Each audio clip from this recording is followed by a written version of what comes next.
¿Sí? No se oye, ¿no?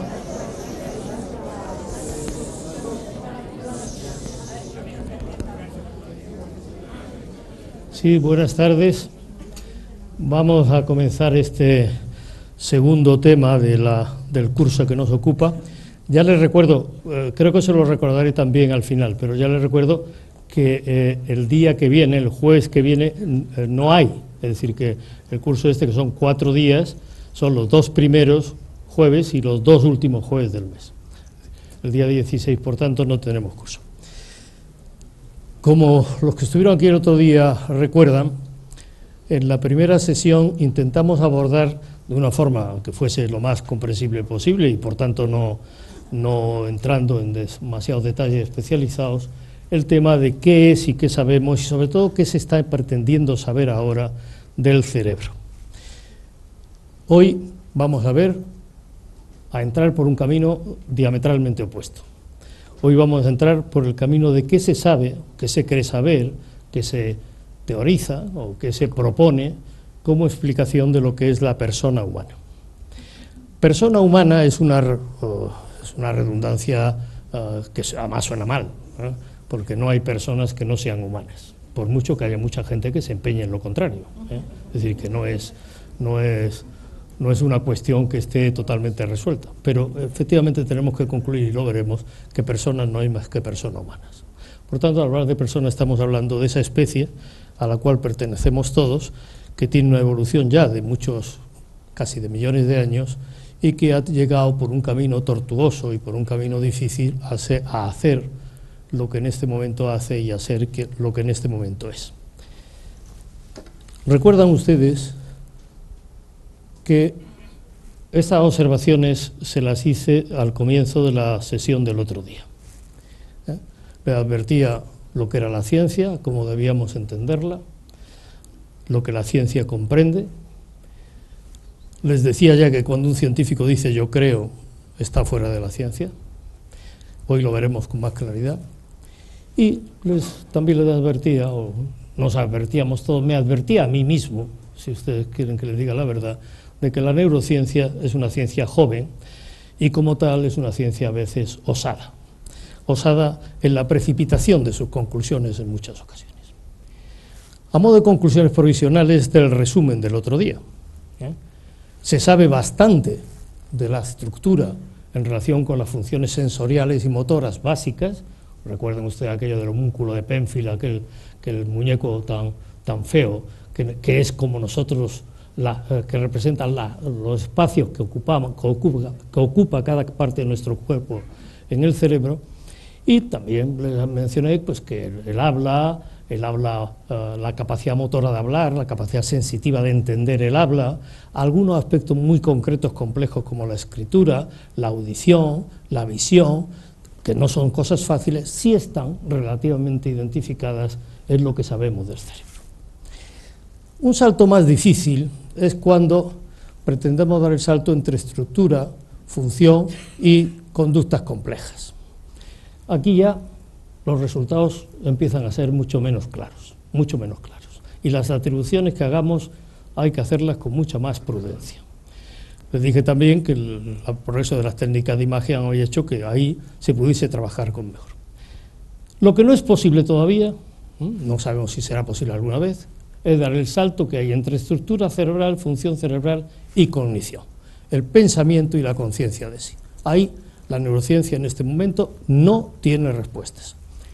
Y cuando digo no tiene respuestas, permiten ustedes que sea tajante. No tiene respuestas significa que no tiene respuestas. Por tanto, lo que se puede especular tiene el valor de la especulación. Y en el mundo de los sentimientos y de las emociones, los datos son muy variados, pero son muy poco específicos. Todos ustedes han oído hablar, y nosotros hablaremos en la sesión tercera por ejemplo, la importancia que tiene la función en el lóbulo frontal y en la zona sobre todo prefrontal y orbitaria, pero los resultados de las investigaciones con técnicas de imagen, las técnicas modernas, dan resultados que no son específicos, es decir, que valen para una cosa lo mismo que valen para otra. Y claro, cuando hay un experimento que explica dos cosas distintas, uno tiene que pensar que ese experimento algo está fallando, algo está fallando. Hoy vamos a complicar la perspectiva, vamos a complicarla, digamos, a base de bien. Porque la cultura donde está la ciencia, no solamente está la ciencia, en la cultura está empezar la representación simbólica y las artes. Saben ustedes que es una de las primeras manifestaciones que hace el ser humano, cuando el Homo sapiens sapiens llega a ser eso que conocemos como el hombre de Cro-Magnon, lo primero que hace es produce. No solamente produce tecnología, que es lo segundo que aparece, o lo primero que aparece en comparación con esto. Es decir, no solamente coge una piedra, le da golpes y hace un hacha con una piedra afilada, con una piedra tallada, sino que también pinta, hace inscripciones, deja rayas en las paredes de las cuevas, etcétera, etcétera. Por tanto, la cultura arranca en esta representación simbólica, en lo que podríamos llamar ahora las artes. Altamira es un arte, llamado arte de las cuevas de Francia, son un arte y un arte extraordinario. Los dibujos que se encuentran en el Sáhara son un arte y un arte extraordinario, sino también la tecnología. Después vendrá el pensamiento y después vendrá la ciencia. ¿Por qué? Porque el hombre parece que desde el principio tiene capacidad de imaginar, tiene capacidad de observar, tiene la capacidad de ver si hay 7 observaciones que se parecen en algo, inducir que eso es la misma cosa o la misma clase, y tiene la capacidad de deducir, si tiene la capacidad de pensar, si esto es así, hipotéticamente tiene que ser por esto otro, y dar paso a lo que es el origen de la ciencia, que es el pensamiento, como ustedes saben, hipotético-deductivo. Hay un tema aquí que les introduzco porque lo trataremos después, que es que después de hacer todo esto, el hombre tiene capacidad de explicar y capacidad de comprender. ¿Y qué significa eso? Significa que si yo doy una palmada, que ahora mismo en ese momento no puedo dar porque tengo las manos ocupadas, se produce un sonido. El sonido es el desplazamiento de las ondas que yo hago al chocar mis manos. Y ese sonido, ustedes lo oyen. Eso tiene una explicación causal. Choque de cuerpos, produce unas vibraciones, esas vibraciones son captadas por el oído. Tenemos una relación de causa-efecto. Choque, ondas, captación. Pero también podemos comprender, Si yo tengo una persona que se le ha muerto la madre, puedo identificar el sentimiento que él siente de tristeza por apelación a mis propios sentimientos. Es decir, y por el sentido que esa conducta que él está teniendo, llorar o manifestar su pena o hacer cualquier cosa que a ustedes se le ocurran sobre este tema, porque esa conducta me está diciendo a mí lo que él en ese momento está sintiendo.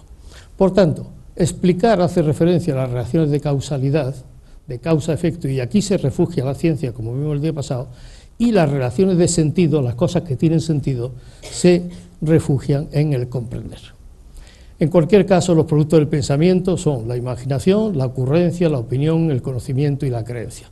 No nos vamos a detener mucho en esto porque esto nos va a acompañar a lo largo de las otras 2 sesiones.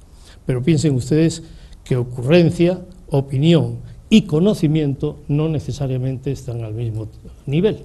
Uno puede tener ocurrencias, puede tener opiniones, que son ocurrencias con un cierto fundamento, pero eso no es conocimiento. Los griegos ya lo dejaron clarísimo, la mayoría de ustedes lo sabe, o todos lo han leído, la diferencia que existía entre episteme y doxa. La episteme era el conocimiento, y esto lo hacen los presocráticos, la doxa eran las opiniones. Las opiniones tienen el valor que tiene quien las sustenta. El conocimiento ya pretende, hace un esfuerzo para tener un valor heurístico. Esta palabreja no significa más que otra cosa que un valor de verdad. El conocimiento pretende aproximarse a la verdad, a una verdad. Y la creencia,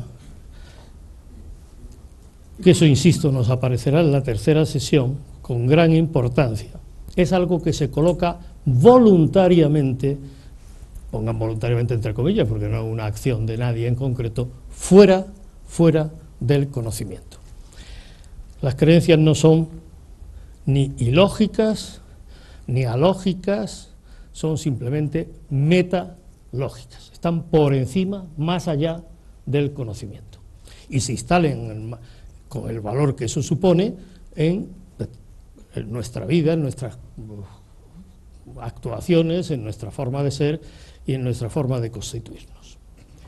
Pues esta complicación, como ustedes ven, que es una complicación bastante intensa, de la perspectiva tan clara, tan lineal, tan neta que tiene la ciencia, es lo que nos va a permitir, o lo que nos va a acompañar en el recorrido que hacemos hoy. Más observaciones que también son obvias, pero que son necesarias para entrar en el tema. El pensamiento, la ciencia y la tecnología en el mundo occidental nacen juntos. Aristóteles era, todo el mundo lo conoce, un filósofo, no era un filósofo, era un pensador y era un científico. El libro sobre la naturaleza de Aristóteles, el libro sobre los animales, que no lo había leído, le aconsejo que lo lea, que es entretenidísimo, es una continua observación sistemática y un intento de dejar claro perfectamente qué características tenía lo que a Aristóteles le interesaba, que era no solamente cómo funcionamos los seres humanos, y no solamente, sino el mundo en que él vivía. Acuérdense ustedes, y esto también una anécdota que lo sabemos todos del bachillerato, que la palabra metafísica viene porque el libro de Aristóteles estaba detrás de los libros de física. Él estaba trabajando sobre la física y al plantearse la naturaleza del ser, pues el libro ese estaba detrás de lo de la física y le puso metafísica, que significa, como ustedes saben en griego, lo que está detrás de la física. Apelación afortunadísima, porque verdaderamente no solamente tiene un sentido topográfico de estar detrás de, sino que está detrás de en el sentido conceptual. Pero bien, como ustedes también, en el desarrollo de la cultura, en el mundo occidental también, el pensamiento ha precedido, acompañado o seguido a la ciencia. El otro día me parece que también les mencionaba que todos los científicos puros, científicos que han originado los avances más importantes del conocimiento humano tal como lo tenemos, al final de sus días han tenido casi la necesidad de escribir un libro de pensamiento. Algunos los han hecho con gran éxito. Los libros de Einstein son una maravilla, que no tratan de la física, sino del concepto que él tiene acerca de cómo se conoce. Son libros de epistemología, libros de filosofía.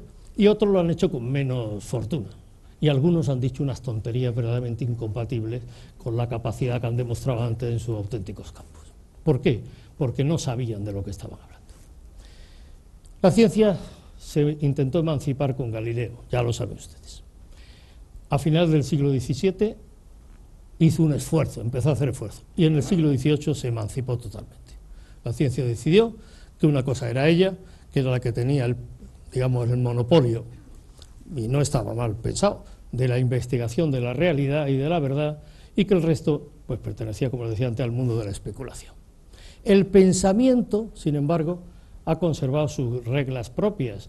La ciencia opera con la experimentación y con el método correlacional, como les dije el otro día. El pensamiento tiene sus reglas propias.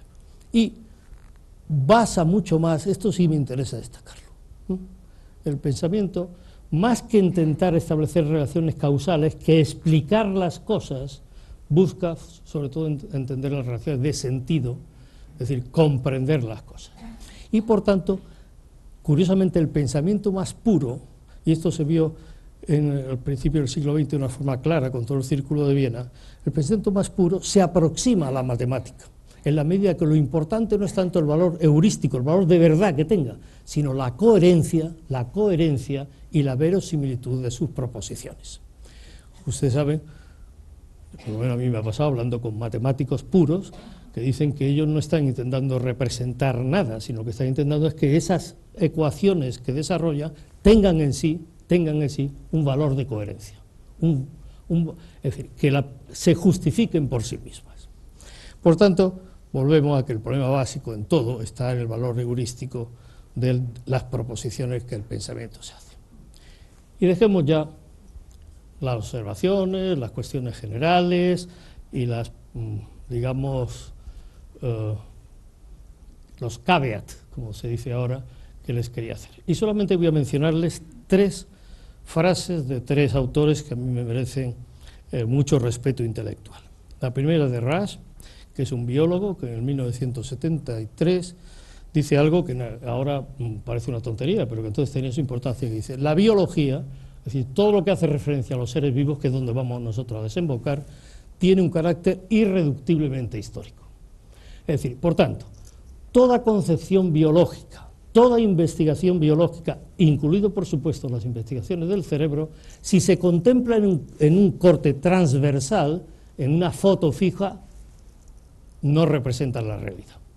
Para entender cualquier proceso biológico tenemos que verlo en una película, es decir, a cómo transcurre a lo largo del tiempo, que aparecerá inmediatamente como algo importante. Y otro señor que todos ustedes también han oído hablar, que era Ludwig von Bertalanffy, un biólogo teórico muy importante y un biólogo también práctico, se dedicaba a los inicios de la enzimología, dijo una cosa que tiene una última parte de la frase, digamos, con una cierta, más que ironía, sarcasmo. Sarcasmo. Saben ustedes que von Bertalanffy en sus aportaciones aportó lo que ahora está presente en el mundo de la sociología, en el mundo de la economía, en el mundo que es la teoría general de sistemas. Él dijo, nada en el mundo se mueve como persona aislada, sino todas las personas se mueven, o todas las personas, las cosas, los mecanismos, las dinámicas sociales, en el marco de un sistema del cual forman parte. Pues bien, Bertalanffy dice, desde mi posición de biólogo pienso que el símbolo y las actividades simbólicas, y retengan esta frase, son el mejor ejemplo para formular la especificidad humana. Ahora lo veremos a la hora de ver cómo el hombre se engarza o se inserta en la biología, en la vida, de la cual forma parte también, por supuesto, todo el reino animal. Dice, lo cual, y está la parte sarcástica, me coloca en compañía de filósofos, videntes proféticos, psiquiatras de primera fila y otros autores. Es decir, para él, los filósofos, los videntes proféticos y los psiquiatras, aunque fuesen de primera fila, estaban dentro de la misma clase o de la misma categoría con la cual él se sentía aproximado a hacer esta afirmación. Y por último, una cosa que está cogida de un librito que es un poco irregular a veces, lo digo porque le tengo un gran cariño al autor, que es el Diccionario Filosófico de Sabater, del cual quiero fundamentalmente que se fijen, no se lo voy a leer, pero se fijen en esta parte. Él está hablando que la filosofía tiene una vieja enemistad con la opinión. Esto es importante porque prefija una posición que no todos los filósofos defienden. Es decir, solo dicen, no, mire usted, filosofar no es lanzar opiniones. Filosofar es defender el razonamiento dialógico entre las opiniones. La necesidad de justificar lo opinado, y no desde lo inefable, lo irreductible o lo inverificable, que nos llevaría insensiblemente hacia el terreno de la creencia, sino por medio de lo públicamente accesible, de lo inteligible. Pues bien, todo lo que viene después está con la pretensión, no sé si conseguida o no conseguida, de moverse en este terreno, de moverse en lo públicamente accesible, en lo inteligible, y en el razonamiento dialógico entre las opiniones. Vamos a entrar ya en la segunda parte. ¿Qué es el hombre?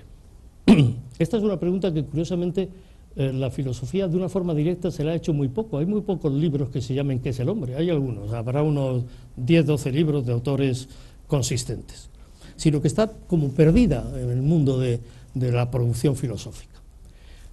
El hombre es eso. Esto, por supuesto, no es una opinión, es una proposición. Ahora, es una proposición que sería infiel con lo que acabo de decir antes, que debe estar sometida al contraste dialógico de las opiniones.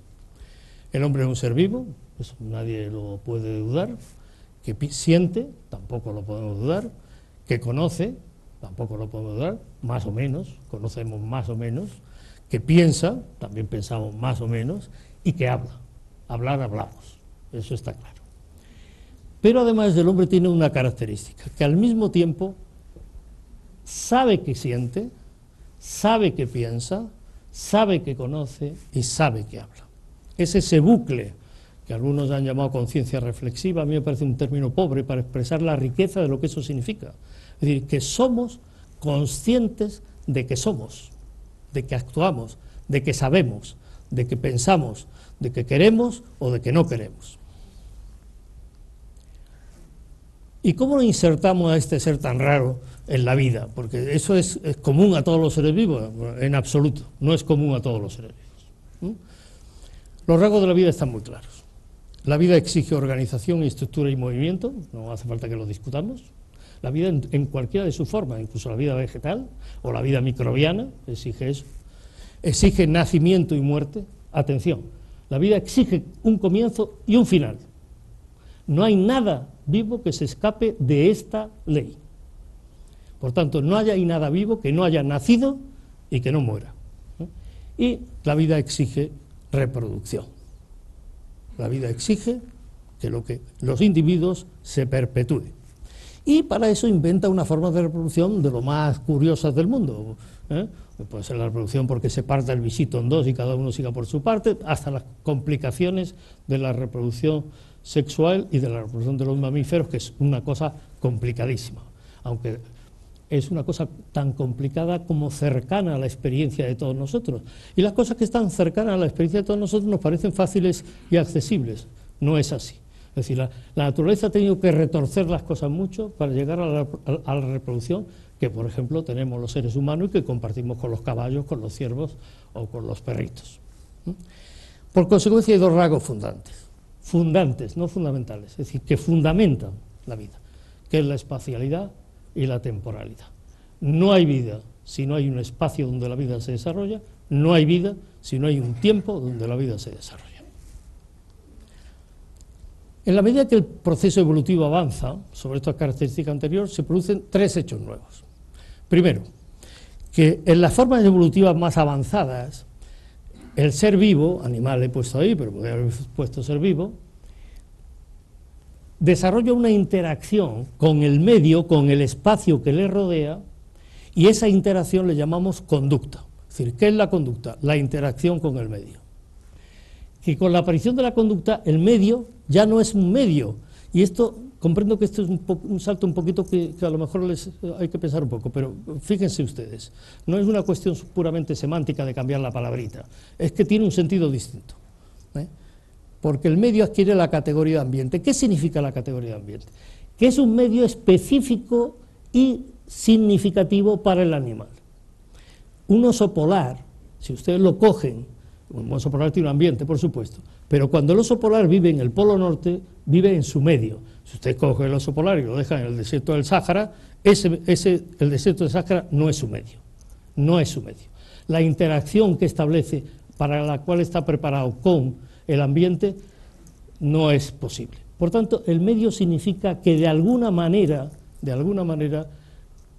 el mero ambiente, el ambiente puede ser el Cañón del Colorado, es un ambiente producido por el río Colorado que ha hecho una excursión. Ese tipo de relación que existe entre el río y la montaña que socava no es la relación que existe entre el animal y ese ambiente. Por eso le llamamos con una palabra diferente, medio. Y otra cosa que también aparece, que cuando la complejidad de la conducta se hace más completa, aparece una absolutamente correspondiente complejidad en las relaciones que ese ser vivo va a tener con su ambiente. A más evolución, las relaciones con el ambiente más complejas. ¿Y cómo se mantiene la continuidad de la especie? Pues ahora eso lo sabemos claramente. Lo que define una especie es precisamente compartir un genoma común a todos sus miembros. No hay otra cosa que diferencie las especies. Los caballos son caballos, los perros son perros, los seres humanos son seres humanos, porque compartimos la misma dotación genética. No hay otra característica que la forma, la conducta, cualquier otra cosa, serían aspectos, como diría yo, de segunda fila. Y esa genética en los animales se caracteriza por ser, aquí lo tiene, pues efectiva, eficiente, precisa, específica y con una cierta flexibilidad adaptativa. La conducta en los animales, genéticamente condicionada al 100%, tiene un carácter perfectamente adaptativo. Todos ustedes han oído hablar, y no se lo voy a repetir yo aquí ahora, de la anécdota del salmón que nace en un río no sé dónde, baja al río, va al mar, en el mar crece y coge grasa y se pone gordo y hermoso, y vuelve a desovar al mismo río matándose contra una presa si en el intervalo el ser humano se le ha ocurrido ponerle una presa para que no puedan subir, pero se mata contra la presa. Eso es una conducta genéticamente condicionada. Pero a medida que la evolución avanza, aparte de esos genes, interviene otra cosa que es importante, que es que los animales, los seres vivos, aprenden. ¿Y qué es aprender? Pues aprender a incorporar nuevas pautas de conducta sobre la base de la genética que tenemos todos. Vamos a ir más deprisa. Y el ser humano, y todos nosotros, 3 cosas que el hombre puede hacer. Ya se las había advertido en la diapositiva anterior. Saber qué sabe, hablar y pensar. Y aquí podríamos tener una discusión, que no quiero entrar, pero podemos tener una discusión muy animada. De bueno, ¿y por qué usted sabe, por qué me dice usted que mi perro no piensa? Esto no crean ustedes que es una cosa que se me ocurre a mí, es un hecho real, es una interpelación que a veces se me ha hecho, pero no piensa. Entonces la respuesta, pues yo no sé si piensa, lo que está claro es que no puedo saber si piensa porque no habla. ¿Por qué usted sabe que mi perro no sabe que sabe? No tiene una identidad perruna. Porque todos nosotros, al saber que sabemos, desarrollamos una identidad clara. Todos nosotros sabemos que somos. Todos nosotros nos referimos a nosotros mismos con la palabra yo. Y estamos claros que somos distintos del resto, ¿no? Eso no hace falta una experiencia que lo podemos hacer todos, ¿cierto? Porque no, el perro no hace lo mismo. Le vuelvo a contestar lo mismo. Porque no habla. Porque no tiene un pensamiento articulado, no tiene un pensamiento simbólico. Por tanto, sobre estas 3 cosas, el ser humano, ¿qué hace además? Que construye su identidad. Y me niego a discutir si el perrito tiene identidad o no. Eso entraría en el terreno de las opiniones o de las creencias y que cada uno tenga el que le parezca mejor. Y a la medida que habla, esto es una cosa que también, esto está claro que el animal no lo hace, transforma el ambiente y lo transforma en un salto superior. Ya hemos visto cómo el ambiente pasaba a ser, el mundo circundante pasaba a ser un ambiente específico y ahora da un salto y transforma en mundo. ¿Por qué utilizamos esta palabra? Ortega, en esa famosa frase que todos la hemos oído, de el hombre es el yo y su circunstancia. La circunstancia orteguiana, la palabra circunstancia es la traducción del alemán Welt, es decir, el mundo, que puede ser utilizada y que hace referencia a la íntima relación que ahora veremos que ese ser que sabe, que habla y que piensa, establece con el sitio donde sabe, donde habla y donde piensa. Y eso, ahí es donde tenemos la posibilidad, la veremos mejor el próximo día, de lo que llamaremos la dinámica personal, aunque hoy veremos algo. Esto ha sido siempre para todos los seres humanos en todos los momentos de la historia.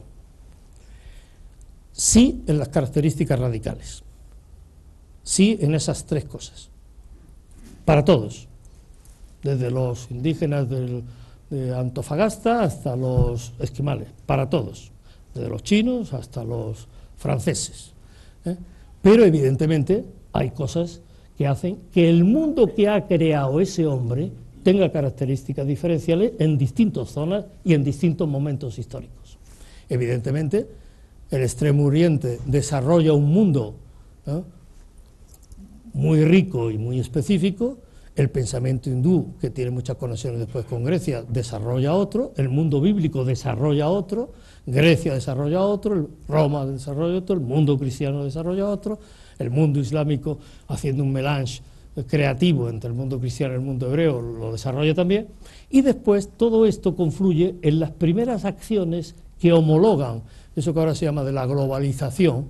La primera globalización que surge en el mundo aparece con la Ilustración, que es cuando coincide cuando la ciencia se separa de la creencia, la ciencia se automatiza, empieza a ver como verdades que son verdades objetivas, donde el valor heurístico, el valor de verdad es muy alto, y entonces se lanza una especie de capa que se lanza a través de todo el mundo, con mucha más eficacia que cuando se lanza, digamos, el mensaje cristiano desde el punto de vista social. Eso hay que tenerlo en cuenta. Esto exigiría una explicación más detallada, pero no voy a entrar en ello.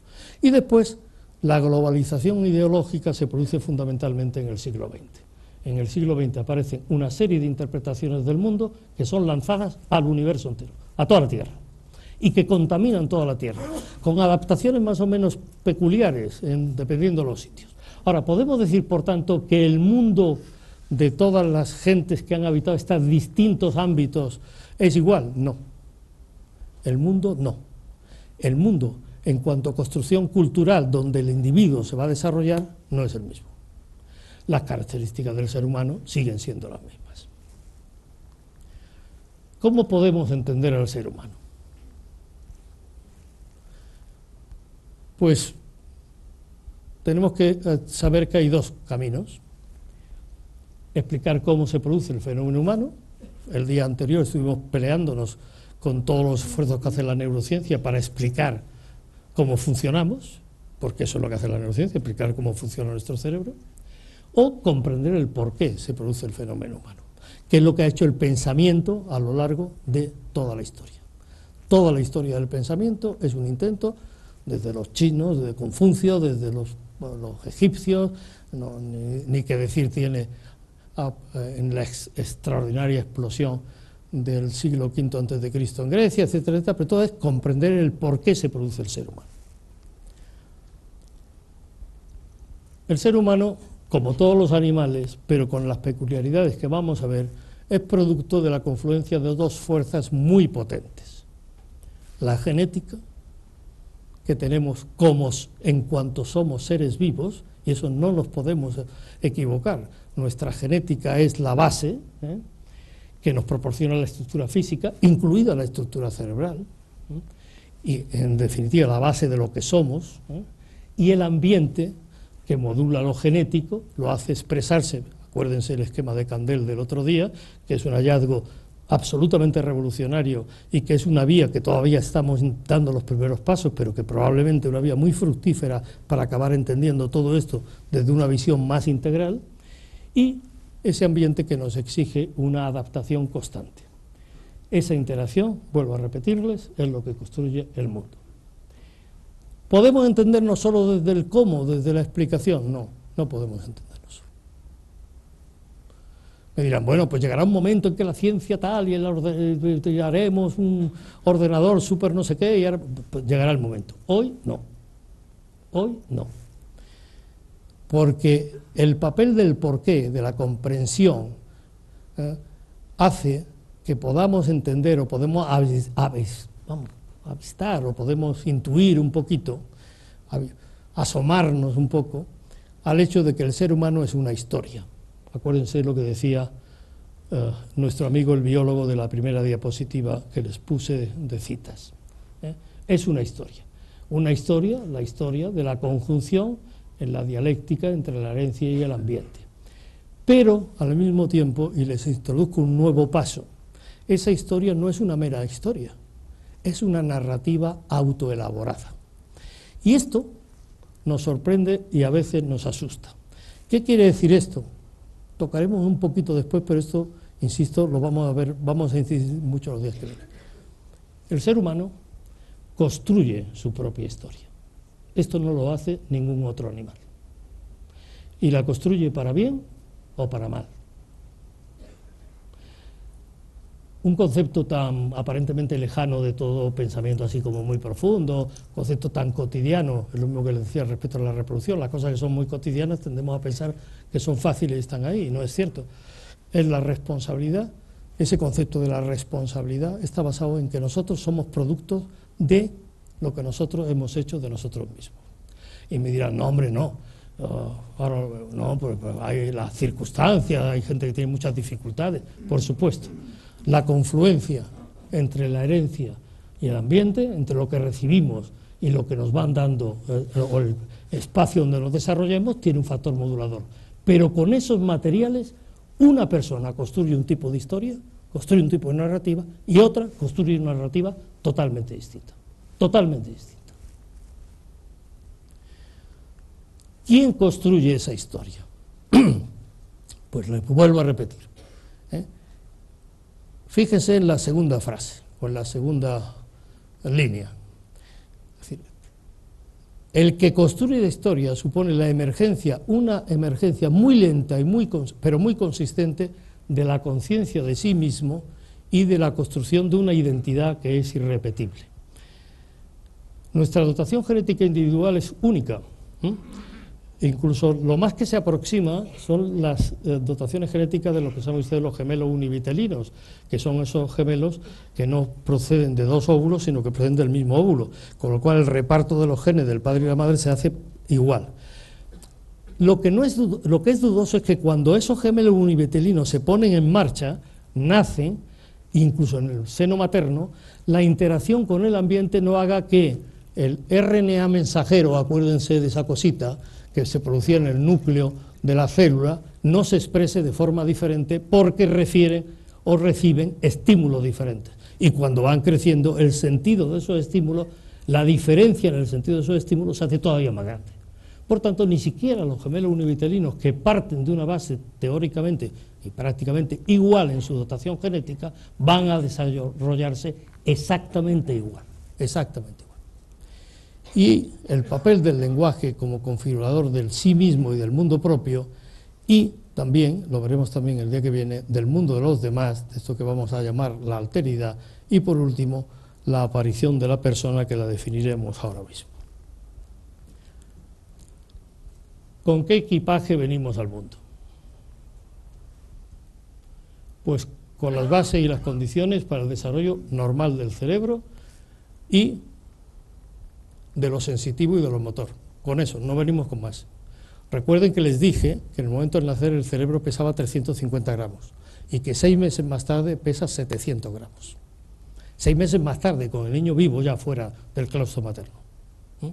Por tanto, nacemos con un equipaje muy importante, pero muy potencial, muy flexible, que puede, porque ese cerebro que crece desde 350 gramos a 700 gramos, crece recibiendo estímulos continuamente.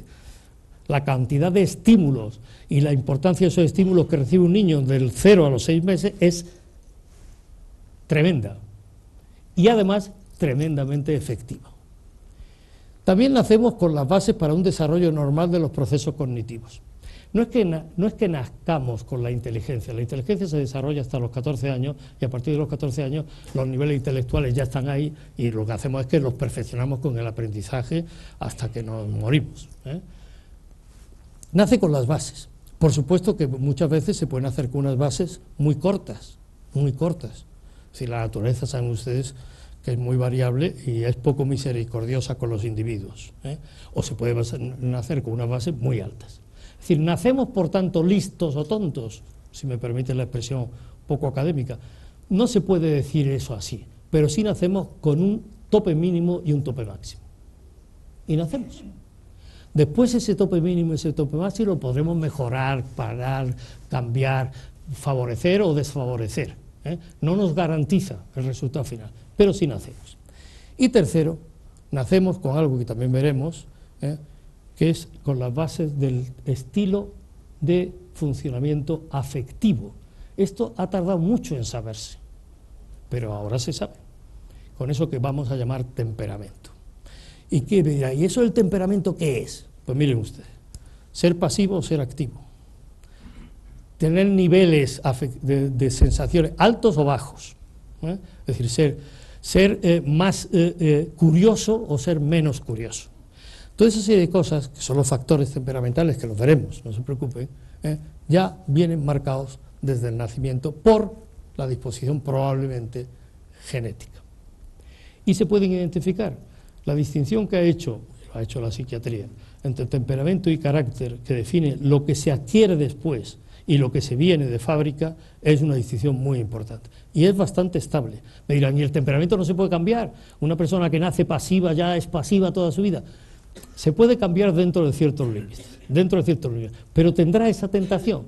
O sea, eso todos los que tengan hijos pequeños y personas de mi edad, que ya lo que tenemos son nietos, lo observamos. No, es más fácil observarlo en los nietos que en los hijos, porque a los nietos se les mira con más atención.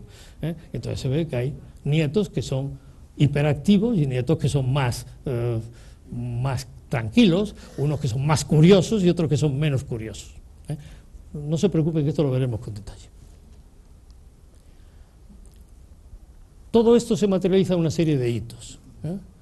Pues todo se desarrolla sobre lo dado en el momento del nacimiento, como lo he dicho, Hay una única idea que quiero de esto, que te retenga, que los 3 primeros años de vida son claves, absolutamente claves. No les damos demasiada importancia y pensamos que los años importantes son cuando el niño va al colegio, a partir de los 5 años. No, los 3 primeros años de vida son claves, absolutamente claves. Y son claves para 3 cosas. Para generar la conciencia de sí, el sentimiento de identidad, yo, ¿no? Eso a los 3 años el niño lo tiene establecido. Esto también tiene una serie de consecuencias importantes que, por favor, les ruego que no entremos a polémicas actuales sobre, por ejemplo, ese tema de si hay transexuales de 7 años, que es un tema que la gente debería tentarse un poco la ropa antes de decir idioteces. La seguridad básica, aspecto importante, no es la seguridad de comportamiento, sino la seguridad de estar instalado en un mundo. Una de las cosas que tiene el ser humano es que necesita, en el momento del nacimiento, llegar a un ambiente donde esté cuidado incondicionalmente. No sé si ustedes han visto alguna vez nacer a un caballo. Pues es un espectacularmente enternecedor, pero el caballo sale de la madre, cae al suelo, hace un par de gestos así para poner la articulación, se pone de pie, o un ternerito, pero se pone en pie, y él mismo va a la ubre de la madre y mama. Intenten ustedes que un recién nacido haga eso. El recién nacido nace inerme, absolutamente inerme, y necesita cuidados incondicionales. El mundo que reciba el recién nacido tiene que ser un mundo seguro. Si ese mundo no es seguro, sufrirá esto. Y también en esos 3 años vamos generando eso que se llama el locus de control, que ustedes lo van a reconocer inmediatamente en la conducta propia y en la conducta de los que los rodean. En el mundo adulto, el locus de control, esto es un descubrimiento de la psicología, no de la psiquiatría, pero que es un descubrimiento excelente, muy bien hecho, de la psicología americana, que dice cómo hay personas que durante todo el resto de su vida, empiezan después de los 3 años, piensan siempre que todo lo que les sucede es porque alguien o algo de fuera es el responsable, y personas que piensan que todo lo que les sucede depende de lo que ellos hacen. Esta localización del locus de control, dentro de mí o fuera, condiciona también extraordinariamente la vida humana. Se va desarrollando a lo largo de toda su vida. Es quizás la cosa que puede en un momento dado ser un poquito más flexible, pero a los 3 años ya estos 3 puntos están básicamente establecidos. Y además todo esto confluye con la aparición de otros muchos mecanismos que no vamos a entrar, pues lo que se llama fuerza del yo, la autoestima, etcétera, etcétera, etcétera. Y con ese bagaje a los 3 años empezamos nuestra carrera, porque a los 3 años es cuando generalmente, ahora ya no, y es una cosa que tendremos que estudiar las nuevas generaciones, a partir de los 3 años cuando se producía, a los 4 o 5 más o menos, el proceso de socialización, es decir, la entrada de otros coetáneos fuera de la familia, que ahora no. Ahora la entrada de otros coetáneos fuera de la familia se produce en el minuto 0, porque el niño va a una guardería. Aspecto este que parece que es una tontería, pero que tiene una repercusión antropológica mucho más importante de la que suele parecer. No tenemos datos sobre qué influencia tiene esto en las nuevas generaciones, pero es un campo de investigación interesante. En este contexto, ¿dónde podemos entender qué tiene que ver ese cerebro que ya lo hemos dejado? Esa cosa que tenía la mano de la fotografía sacado de la cabeza de una persona, ¿qué tiene que ver? Pues tiene que ver una serie de cosas que ya nos van a orientar. Primero, que el cerebro, una cosa que puede parecer una tontería, pero que es muy importante, el cerebro no es un órgano aislado, está integrado en un cuerpo. Es decir, el cerebro no funciona solo, funciona en el marco de una fisiología general, de un cuerpo general, que tiene con él unas interacciones absolutamente decisivas. Hay quien ha dicho que la neurociencia en realidad es endocrinología de lo neurológico, y no está descaminado, no está descaminado. La capacidad que tiene el cuerpo de influir sobre el cerebro, y del cerebro influir sobre el cuerpo, pues imagínense ustedes la que es, que ha creado también ha creado, sobre todo en el campo de la psiquiatría, mucha mitología acerca de eso de lo psicosomático y todas esas cosas. Pero quédense con la idea. La relación cerebro-mente no se puede simplificar. La filosofía de la mente, que saben ustedes que es una corriente del pensamiento muy seria, tiene un bagaje importante, no es ninguna tontería, siempre ha tropezado con algo, que es lo que tropieza a la gente, antes de entrar aquí lo comentábamos, cuando seguimos teniendo la idea de que el cerebro es una computadora. El cerebro no es una computadora, a ver si nos quitamos eso de la cabeza. No es una computadora porque las computadoras funcionan con el sí y con el no, y el cerebro funciona con el sí, con el no y con el quizá. Y la computadora no entiende el quizá. Por tanto, los científicos de la mente, los filósofos de la mente, han insistido siempre en que hay un factor que ellos llaman los qualia, que les estropea el razonamiento estrictamente lógico-computacional al referirlo al cerebro. ¿Qué quieren decir con los qualia? Pues que todos los quizá. El mundo afectivo del ser humano está lleno de quizá, lleno de puede ser, lleno de depende, y ahí es donde se refugian los qualia. Lo que sí está claro a esta altura es que la mente no es un producto mecánico del cerebro. Es decir, las ideas no se producen en el cerebro como la digestión produce las proteínas asimilables por el cuerpo. Quien piensa eso también, pues, es una opinión respetabilísima, pero una opinión de bastante poco recorrido. Ahora bien, fíjense esta tremenda contradicción que nos hace, como les decía yo, que el campo de la neurociencia es un campo apasionante, que sin el cerebro, todo esto, todo lo que les he dicho, no es posible. No es posible. Ni lo que le he dicho de la persona, ni lo que he dicho del niño, ni lo que he dicho de... Nada de esto es... Quitamos el cerebro y todo desaparece. Y sin embargo, el cerebro no nos da pie para poder comprender todo esto. En esta disyuntiva es donde nos encontramos. Esto lo voy a pasar muy rápido. El ser humano adulto, por consecuencia, funciona así. Fíjense sobre todo en esta parte, que estos tres factores que conoce, que tiene sentimientos y que está motivado. Motivado es lo que nos hace movernos. Motivación viene de motor, es decir, no tiene mayor, digamos, misterio esta palabra. Es lo que nos mueve. El deseo es una motivación, la apetencia, los apetitos, las necesidades, todo eso son motivaciones.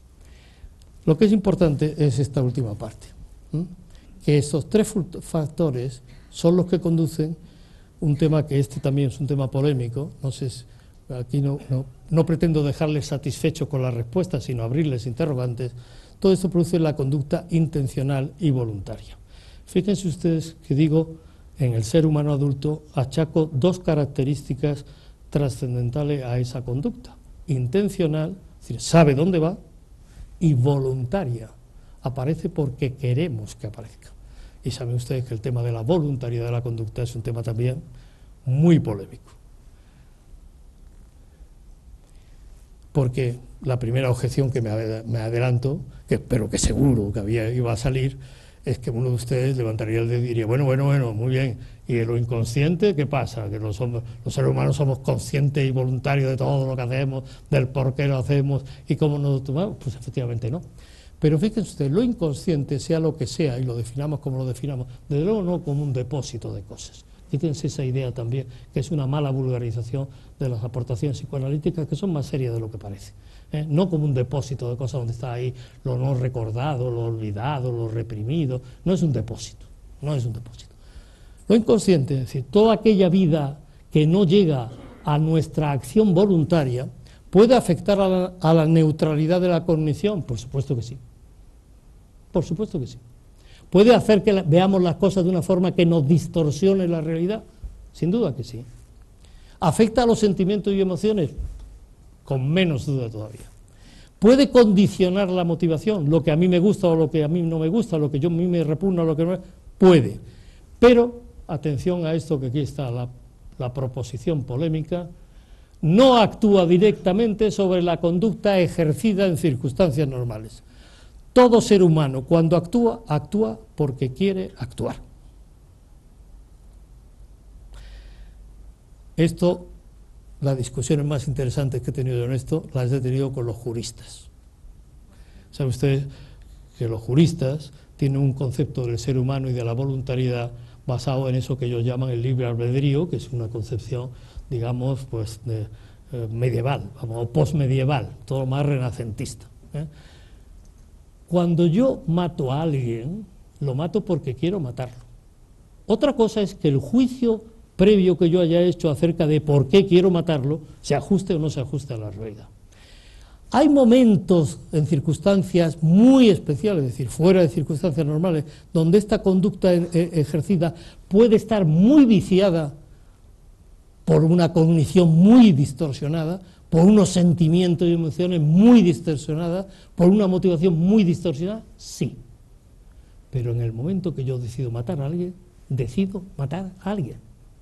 Y mi conducta la pongo en marcha de una forma voluntaria.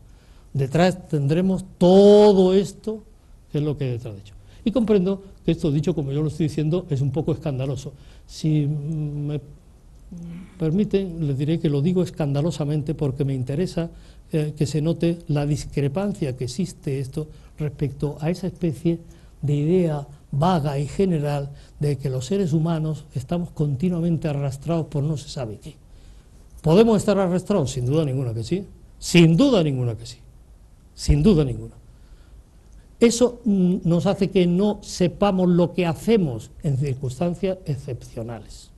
Excepcionales. Y terminamos. ¿Qué es eso de la persona? Porque esto es lo que nos plantea, digamos, el pórtico para lo siguiente.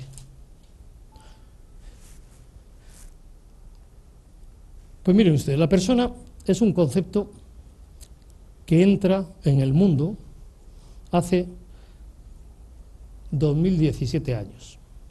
Y no se extrañen, no crean que esto es una especie de butad. Pero operativamente entra en el mundo que conocemos, en el mundo occidental, y del mundo occidental rebosa hacia las otras culturas que ya vimos, en la modernidad. Es decir, a partir del fenómeno de la Ilustración. La centralidad del concepto de persona es que todo ser humano, esa es la centralidad, es un sujeto de derechos. Esa es la centralidad del concepto de persona. Y por tanto, todo ser humano es un interlocutor para el resto de los seres humanos a niveles de igualdad, en cuanto tal interlocutor. Y como ustedes comprenderán, eso va a tener unas consecuencias en la historia, la cultura, la organización social, la jurídica, la política. Déjenme que haga un guiño a mi oficio, en la medicina, y por supuestísimo en la ética. Todos ustedes saben de dónde viene el concepto de persona. Persona en latín significa máscara, que se ponía en el teatro, y del griego prosopón, que también era la forma de presentarse, Entonces tiene ese doble matiz. La persona es la forma como nosotros nos presentamos a los demás y también la forma como nosotros en ocasiones, que es el sentido más latino, nos ocultamos a los demás. Y hace referencia en un sentido más complejo y más útil a lo que estamos hablando, a la esencia misma de lo que yo llamo yo. Cuando yo me llamo a mí mismo, me afeito en el espejo y me miro, lo que estoy viendo ahí es mi persona. Pero también hace referencia de cómo me ven los demás. Es decir, cómo ustedes me consideran un sujeto distinto de ustedes, pero interlocutor válido en este momento, más o menos válido. En Occidente, porque aquí sí tenemos que irnos al mundo nuestro,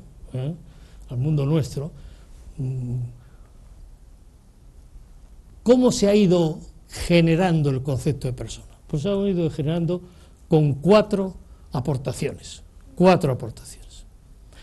Una de las cuales, de la final, que tenía, cuando se formuló pretensiones de universalidad, no tuvo nunca en la historia real, pretensiones de universalidad.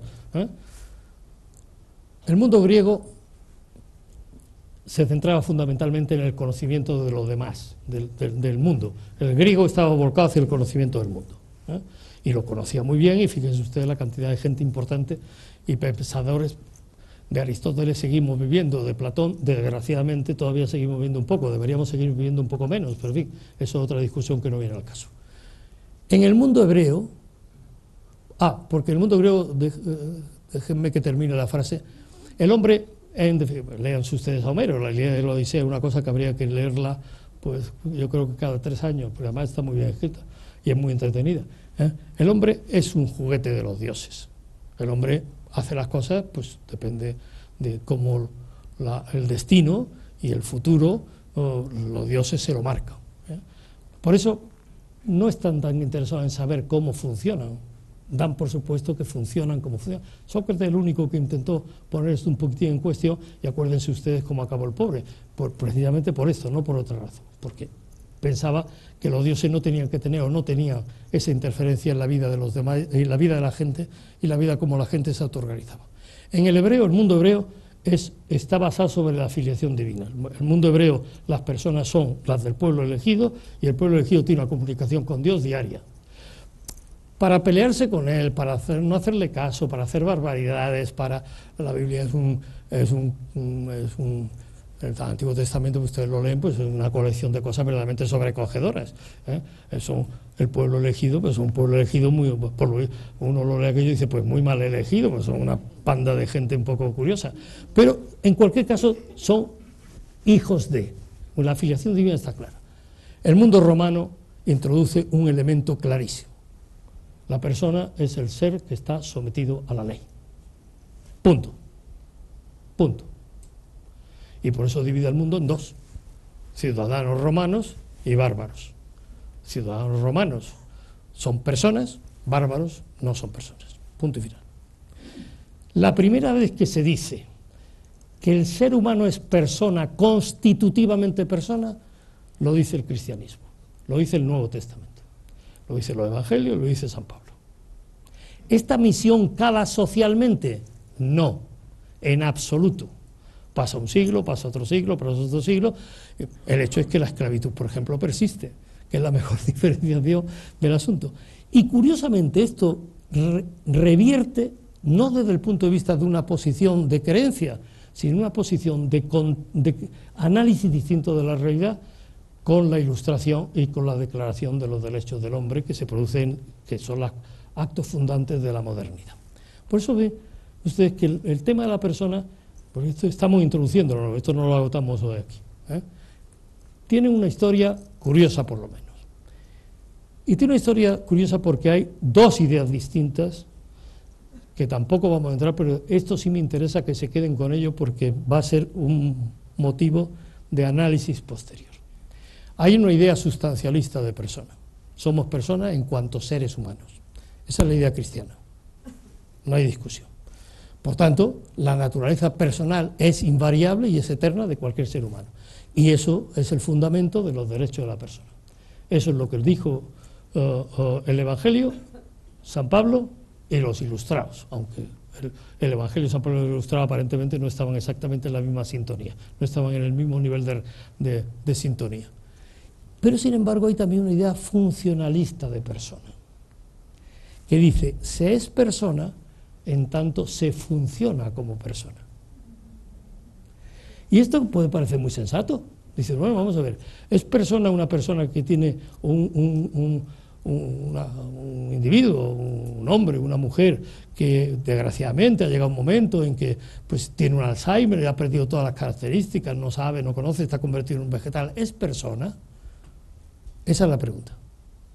El funcionalista diría, pues depende, y establecería ese criterio de los grados de ser persona, se es más persona o se es menos persona, en cuanto se mantienen y se funcionan las características de persona, o se están perdiendo estas, o se han desarrollado todas, que es lo que veremos después en los días próximos, como la madurez, o no hemos desarrollado características de madurez. Y esta es la corolario que es terrible, y aquí es donde tenemos un riesgo tremendo, que es pensar que los derechos se establecen, por tanto, en función del grado en que se es persona. No crean que esto es una discusión teórica, esto es lo que hizo que se llevase a la práctica en una de las regímenes políticos más deleznables de la historia, que saben ustedes que fue el régimen que tuvo Alemania desde los años 30.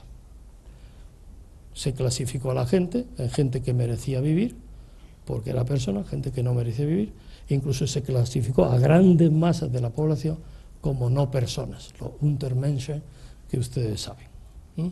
Por tanto, no son discusiones teóricas, son discusiones con un impacto directo en la organización social y en la vida de los individuos. Y les había dicho que esto era en Occidente, porque piensen ustedes, lleven esto a Boko Haram en Nigeria o llévenlo a cualquier otro sitio. Bien, concluimos, porque ya hemos hablado bastante. ¿Qué conclusión tenemos hoy? Pues esto, véanlo, que esto es la repetición, sobre todo quédense con esto. Nada de esto es posible sin el cerebro y nada de esto se explica por lo que hoy conocemos del cerebro. Lo que conoceremos dentro de 100 años no lo sé, y difícilmente lo voy a ver, con lo cual no puedo manejarlo como hipótesis siquiera. Pero también hemos visto unas cosas. Hemos visto que la vida humana trasciende lo meramente biológico. Hemos visto que aunque está absolutamente incardinada en lo biológico, es mucho más que lo cerebral, y aquí introduce el cuerpo. Y hemos visto que se desarrolla una continua interacción dialéctica. Dialéctica significa que es de doble vía, Acuérdense ustedes de la dialéctica hegeliana, eso de la tesis, antítesis y la síntesis. Por tanto, la vida humana es una síntesis de continuas tesis y antítesis. Hegel había cosas que tenía razón, dijo algunas cosas que no, pero había cosas que tenía razón. ¿Qué nos falta por ver? En las dos últimas sesiones, que ahora les vuelvo a recordar que no será la semana que viene, sino pasamos a la siguiente. Pues nos falta por ver cómo entender el cuerpo y la corporalidad, que no es, si me permite la expresión poquísimamente académica, moco de pavo, pero que es importante hacerlo. Cómo se aparece el mundo de los otros y cómo construimos la alteridad, porque hasta ahora estamos hablando de un individuo como si el individuo fuese único, y el individuo está desde el mismo momento de su concepción en relación, primero durante 9 meses con su madre, y qué relación tiene, una relación estrechísima y maravillosa, pero y muy condicionante, y con los otros cuando nace. ¿Cómo es el mundo de lo propio? Es decir, cómo estructuramos los valores y cómo la persona se genera o se estructura, con la repetición, como personalidad y como personalidad madura, que aquí está todo lo que hace referencia a los distintos grados, que incluso podían avalar esa tesis anterior, aunque no la avala, de que hay distintas formas o grados de ser persona, que hay gente más persona que otros. Eso se puede introducir aquí sobre una base que no sea el funcionalismo extremo. Y lo que nos falta por saber, que eso lo dedicaremos en la segunda parte del último día, y las posibilidades razonables que tenemos en un futuro alcanzable de saberlo. ¿Cómo abordaremos esto? Y esta es la última diapositiva. Pues a través de lo que han dicho los pensadores fundamentalmente, pero a través, y déjenme aquí que haga un spot publicitario, este es el spot publicitario de final de sesión de hoy, a través, porque tengo que hacerlo, porque es mi oficio y es lo que yo sé poco, pero sé, a través de lo que han observado los psiquiatras. Miren ustedes, la psiquiatría ha sido y es una mala entendida. La gente no, porque entre otras cosas, porque eso la responsabilidad la tenemos los profesionales que no hemos aprovechado que es un observatorio privilegiado para ver los procesos que acontecen en el ser humano. Un observatorio privilegiado. Esto no significa que todos los psiquiatras aprovechemos este observatorio. Desgraciadamente, pues hay muchos que no lo aprovechamos y hay otros excelsos que lo aprovechan. Pero la mayoría, por así decirlo, hay que reconocerlo humildemente, pues aprovechamos poco. Porque además la psiquiatría, y esto es cierto, es una encrucijada donde confluyen necesariamente ciencia y pensamiento. No hay otra disciplina donde confluya necesariamente, subrayo esto de necesariamente, ciencia y pensamiento. Y además, para complicar un poquito más la vida, o para complicarnos la vida, o para hacerlo más agradable, confluyen también todas las distintas ramas de la cultura.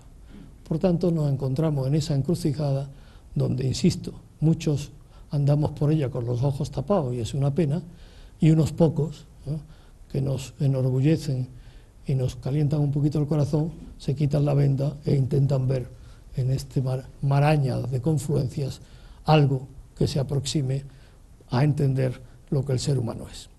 Muchas gracias.